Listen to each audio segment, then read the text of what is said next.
Hey guys, good morning to all of you. Asia Cup 2025 का final समाप्त हुआ। एक बार फिर से इंडिया ने पाकिस्तान को धूल चटाया है। इंडिया ने पाकिस्तान को 5 विकेट से हराया है। तिलक वर्मा का बहुत अच्छा परफॉर्मेंस रहा। It was very fantastic which led team to win the final match. Hope आप लोगों ने कल का मैच देखा होगा और वो मोमेंट्स एंजॉय किए होंगे। आज के इस वीडियो में डिस्कस करेंगे 29 सितंबर 2025 के इंपॉर्टेंट आर्टिकल्स एंड एडिटोरियल को। अगर आप लोगों को वीडियो इंफॉर्मेटिव लगता है, वीडियो प्रोडक्टिव लगता है, तो वीडियो को लाइक एंड शेयर जरूर कर लीजिएगा। साथ ही साथ चैनल को सब्सक्राइब कर लीजिएगा and don't forget to click on the bell icon to get the latest video update. So let's move to the first page of the newspaper. Discuss करेंगे यहाँ के इंपॉर्टेंट न्यूज आर्टिकल्स को। Death toll in Karur tragedy rises to 40, probe begins.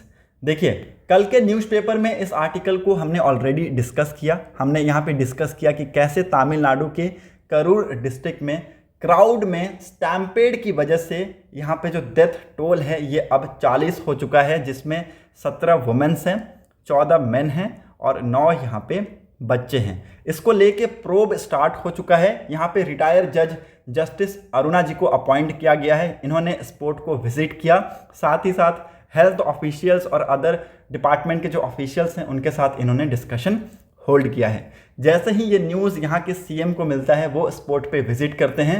साथ ही साथ इन्होंने x ग्राटिया announce किया है 10 लाख का to those who lost this life in this tragedy, और 1 लाख देने की बात की है जो कि यहाँ पे हॉस्पिटल में हॉस्पिटलाइज हैं। तो इसके बारे में आप सभी को पता होना चाहिए। होप आप लोगों को यहाँ से सारी चीज़ें क्लियर हो गई होंगी।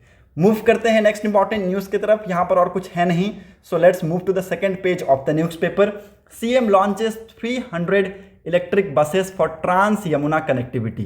ट्रांस यमुना का जो कनेक्टिविटी है इसमें हमें अपग्रेड देखने को मिला है। यहाँ के जो सीएम है रेखा गुप्ता जी, इन्होंने 300 नए इलेक्ट्रिक बसेस को फ्लैग ऑफ किया और 6 लेन का फ्लाईओवर बिटवीन नंद नगरी और गगन सिनेमा के बीच में इनॉग्रेट किया है। ये बहुत ही ज़्यादा इंपॉर्टेंट है क्योंकि अगले 18 महीने में आप देखेंगे कि जो इंटायर पब्लिक ट्रांसपोर्ट फ्लीट है ना, इसको इलेक्ट्रिक में कन्वर्ट किया जाएगा। होप आप लोगों को यह आर्टिकल क्लियर हो गया होगा। मूव करते हैं नेक्स्ट इंपॉर्टेंट न्यूज़ की तरफ। यहाँ पर और कुछ है नहीं, so let's directly move to the 4th page of the newspaper. पिछले 24 घंटे में महाराष्ट्र में हैवी रेनफॉल की वजह से 10 लोगों ने अपनी जानें गंवाई और 11,800 से ज़्यादा लोगों को यहाँ पे सेफली जगहों पे शिफ्ट किया गया है। और ये बहुत ही ज़्यादा इम्पॉर्टेंट है क्योंकि आज के डेट में क्लाइमेट चेंज की वजह से, हैवी रेनफॉल की वजह से बहुत से लोग अपनी जानें गंवाते हैं। मुंबई, कोंकण और मराठावाड़ा जैसे रीजन में आईएमडी ने रेड अलर्ट इशू किया है। यहाँ पे इन्होंने कहा है कि अगले कुछ घंटे, अगले कुछ दिन भी हो सकता है कि आपको हैवी रेनफॉल देखने को मिले। तो आप सेफ रहिएगा और सेफली अपने बच्चों को, अपने जो यहाँ पे परिवार हैं उनको अपने जगहों पे सेफली रखिएगा। होप आप लोगों को ये आर्टिकल क्लियर हो गया होगा। मूव करते हैं नेक्स्ट इंपॉर्टेंट न्यूज़ की तरफ। यहाँ पर और कुछ है नहीं, so let's directly move to the editorial page of the newspaper, that is 6th page. पहला एडिटोरियल को आप लोग इजीली स्किप कर सकते हैं। मूव करते हैं सेकंड एडिटोरियल के ऊपर। What an empty plate of food should symbolize. एक एम्प्टी प्लेट ऑफ फूड क्या सिंबलाइज करना चाहिए। 29 सितंबर को हम लोग ऑब्जर्व करते हैं what, international day of awareness of food loss and waste. सबसे पहले इसको लिख लीजिएगा, ऑन 29 सितंबर world observe international day of awareness of food loss and waste which draw attention on silent crisis that undermine both food and climate security. Globally अगर आप देखें तो 1/3 ऑफ फूड है ना, या तो वो लॉस्ट हो रहा है या तो वो वेस्ट हो रहा है। तो ये इंपॉर्टेंट है। ग्लोबली अगर आप देखें तो जो 1/3 ऑफ द फूड है जो प्रोड्यूस होता है, या तो वो लॉस्ट हो रहा है या तो वो वेस्ट हो रहा है। तो ये इसको लिख लेना, ये इंपॉर्टेंट है। यहाँ से आपको इस आर्टिकल में बहुत सारे इंपॉर्टेंट फैक्ट्स मिलेंगे जो कि आपको आंसर राइटिंग में मदद मिलेगा। And one of the world largest food producer that is India is not immune to this challenge. ठीक है, तो ये यूमीन नहीं है to this challenge facing substantial post harvest lost across the multiple sector. A study in 2022 by NABARD consultancy services which is the subsidiary of NABARD commissioned by Ministry of Food Processing Industry showed that such losses remain alarming high throughout the agricultural spectrum. ठीक है, तो एक study conduct करवाया गया 2022 में, किसके द्वारा? NABARD consultancy services के द्वारा, जो कि नाबार्ड का सब्सिडरी है। इसको कमीशन किया गया किसके द्वारा? Ministry of food processing industry के द्वारा। और इस स्टडी में हमें क्या पता चला कि ऐसे जो लॉस हैं it remain alarming high through out the agricultural spectrum and economic जो टॉल है इट इज स्टैगरिंग। पोस्ट जो हार्वेस्ट लॉस्ट है it is remain high, which lost जो इंडिया को कितना नियरली यहाँ पे लॉस्ट होता है एक साल में, अगर आप देखें annually India lost around 1.5 trillion. ठीक है, तो 1.5 ट्रिलियन रुपीस हम यहाँ पे लॉस्ट करते हैं, which is about 3.7% of the agricultural GDP. ये एग्रीकल्चरल जीडीपी का 3.7% है, इसको लिख लेना है। पोस्ट हार्वेस्ट जो लॉस होता है ये अप्रॉक्सीमेट 1.5 ट्रिलियन रुपीस के आसपास होता है, जो कि एग्रीकल्चर जीडीपी का 3.7% है। और इसमें सबसे ज़्यादा कौन वनरेबल है? फ्रूट्स और वेजिटेबल्स जो है वो मोस्ट वनरेबल हैं, विच लॉसेस रीच 10 to 50%। ठीक है, तो 10 to 15% के आसपास का लॉस हमें किस में देखने को मिलता है? फ्रूट्स एंड वेजिटेबल्स में देखने को मिलता है। यहाँ पे आप देखेंगे कि जो पैडीज हैं, वीट्स हैं, इसमें भी हमें सिग्निफिकेंट जो वेस्टेज हैं वो हमें यहाँ पे देखने को मिलता है। बहुत सारे जो फूड हैं वो ऐसे ही वेस्ट हो जाते हैं।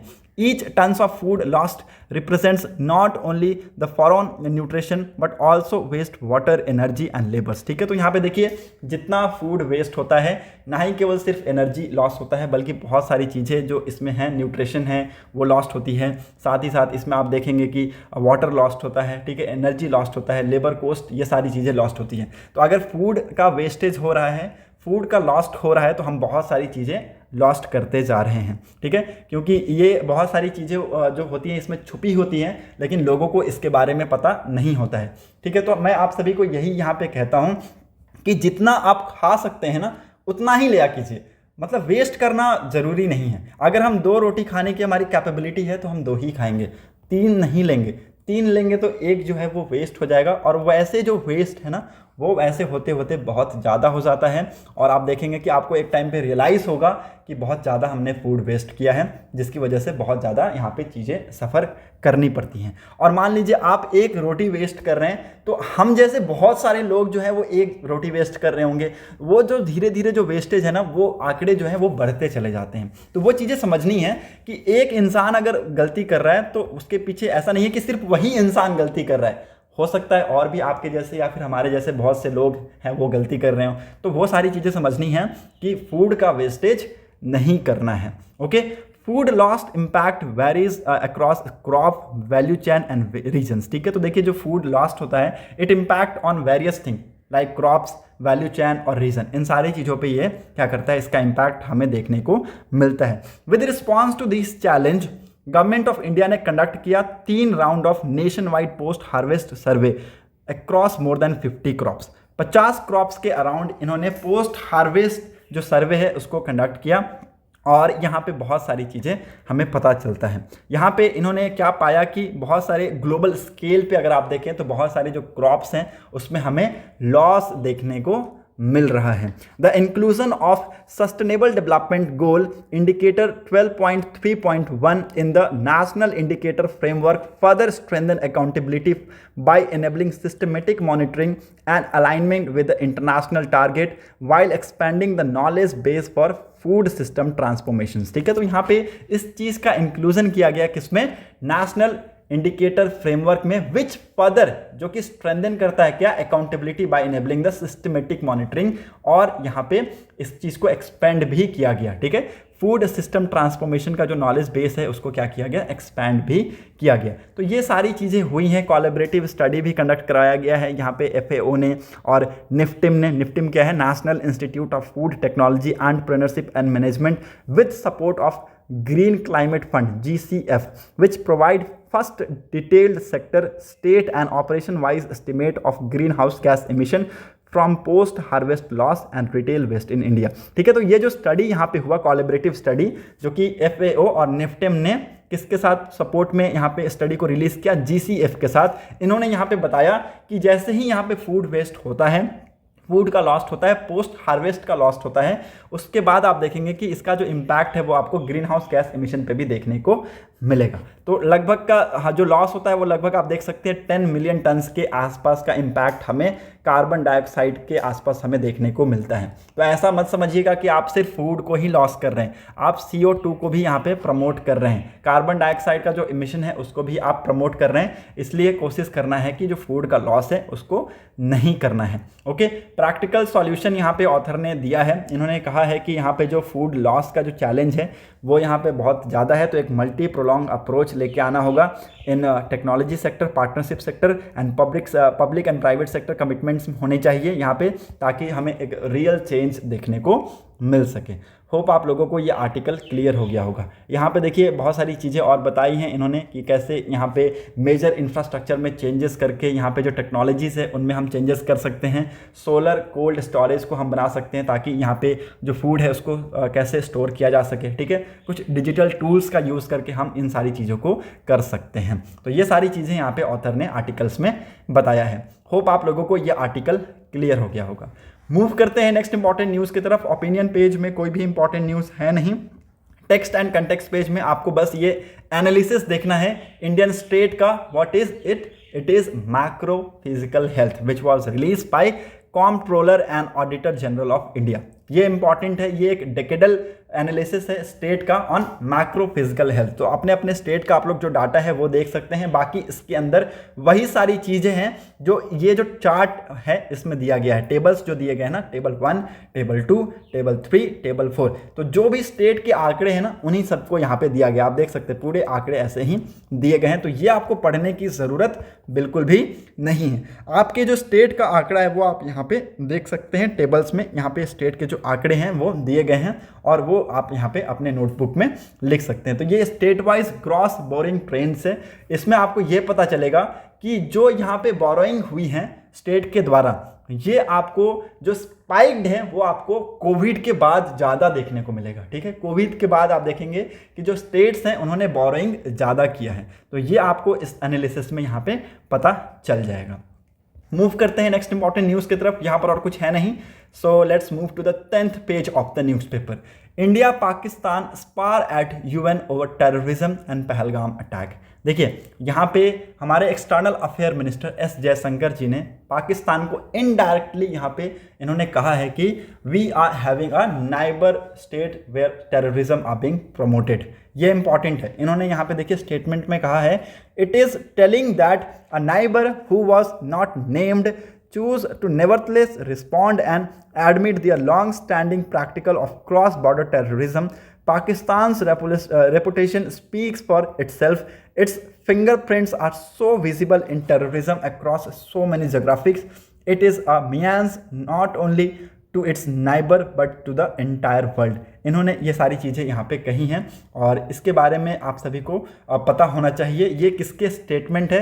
रेंटाला श्रीनिवास के स्टेटमेंट है, जो कि second secretary at India's UN mission है। इनके बारे में आप सभी को पता होना चाहिए और आपको इनके बारे में ये पता होना चाहिए कि इन्होंने स्टेटमेंट क्या दिया है। हमारे जो मिनिस्ट्री ऑफ एक्सटर्नल अफेयर है उन्होंने कहा है कि we are having a neighbour, जो कि जहाँ पे टेररिज्म को प्रमोट किया जाता है और ये सारी चीज़ें वहाँ पे होती हैं। इन्होंने इनडायरेक्टली किया है क्योंकि इन्होंने पाकिस्तान का नाम नहीं लिया है, इसलिए यहाँ पे जो तूतू में है वो हो चुकी हैं। पाकिस्तान ने कहा है कि you do not have any evidence कि पहलगाम अटैक के पीछे हम इन्वॉल्व हैं, आपने अब तक कोई एविडेंस नहीं दिया इस्लामाबाद को।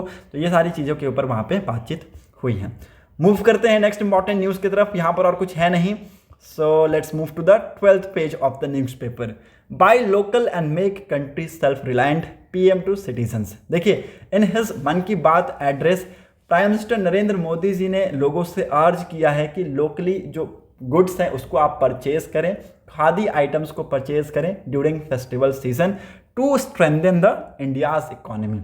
इंडिया के जो इकोनॉमी है उसको स्ट्रेंथन करने के लिए, कंट्री को सेल्फ रिलायंट बनाने के लिए खादी को परचेज करें और जो इंडियन प्रोडक्ट्स हैं जो कि इंडिया में मैन्युफैक्चर होते हैं उसको आप परचेज करें। तो लोकल्स को इन्होंने प्रमोट किया है, ये आपको इसके बारे में पता होना चाहिए। इन्होंने अपनी स्पीच में क्या बोला है? If we decide to celebrate this festival only with this swadeshi product, we don't just buy goods, we bring home hope to a family honour the hard work of an artisan and give wings to the dream of a young entrepreneurs. ठीक है, तो ये statement यहाँ पे prime minister Narendra Modi के हैं। Move करते हैं नेक्स्ट इंपॉर्टेंट न्यूज की तरफ। AstroSat which is India's first space laboratory observatory completes a decade among the stars। तो देखिए एस्ट्रोसैट जो कि 10 साल पहले लॉन्च किया गया था 28 सितंबर को, PSLV C30 का जो रॉकेट है वो लेकर गया था स्पेस में। अब 10 साल के बाद आप देखेंगे कि ये न्यूज़ में है। क्यों न्यूज़ में है? क्योंकि उस टाइम पे जब इस मिशन को लॉन्च किया गया था ना, उसका जो लाइफ था वो 5 साल का था, बट अभी आप देखेंगे कि उसके बाद भी इसने जो डाटास हैं उसको देना छोड़ा नहीं। ओके, तो ये बहुत ही ज़्यादा इंपॉर्टेंट है। इसरो ने इसको सक्सेसफुली लॉन्च किया था और ये इंडिया का पहला multi wave length astronomy observatory था जिसको इसरो ने सक्सेसफुली 28 सितंबर 2025 को PSLV C30 रॉकेट पे लॉन्च किया था।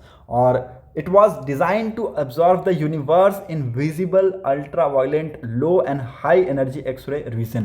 और इसके जो 5 पेलोड्स हैं इसके बारे में आपको पता होना चाहिए कौन कौन है। Ultraviolet imaging telescope UVIT, large area X ray proportional counter LAX-PC, cadmium zinc telluride imager CZTI, soft X ray telescope that is ZX3 and the scanning sky monitor SSM। तो ये कुछ 5 पेलोड्स थे जो कि ये सैटेलाइट लेके ऊपर गया था और ये इंडिया का पहला स्पेस ऑब्जर्वेटरी था जो कि लगभग 10 साल कंप्लीट कर चुका है अमंग द स्टार्स। होप आप लोगों को इससे सारी चीज़ें क्लियर हो गई होंगी। यहाँ पर और कुछ है नहीं। आई थिंक वर्ल्ड पेज में भी आपको कोई भी इंपॉर्टेंट न्यूज़ नहीं मिलेगा। स्पोर्ट्स सेक्शन का ऑलरेडी न्यूज़ हमने डिस्कस कर लिया कि इंडिया ने यहाँ पे पाकिस्तान को धूल चटाया है और 5 विकेट से इंडिया ने जीत हासिल की है। आपको इसके बारे में मैंने शुरू में ही बता दिया। तिलक वर्मा का बहुत अच्छा परफॉर्मेंस रहा। होप आप लोगों को आज का ये जो वीडियो है वो पसंद आया होगा और अगर आप लोगों को वीडियो अच्छा लगता है तो लोगों के साथ इस वीडियो को ज़रूर शेयर कर दीजिएगा। साथ ही साथ चैनल को ज़रूर सब्सक्राइब कर लीजिएगा and don't forget to click on the bell icon to get the latest video update।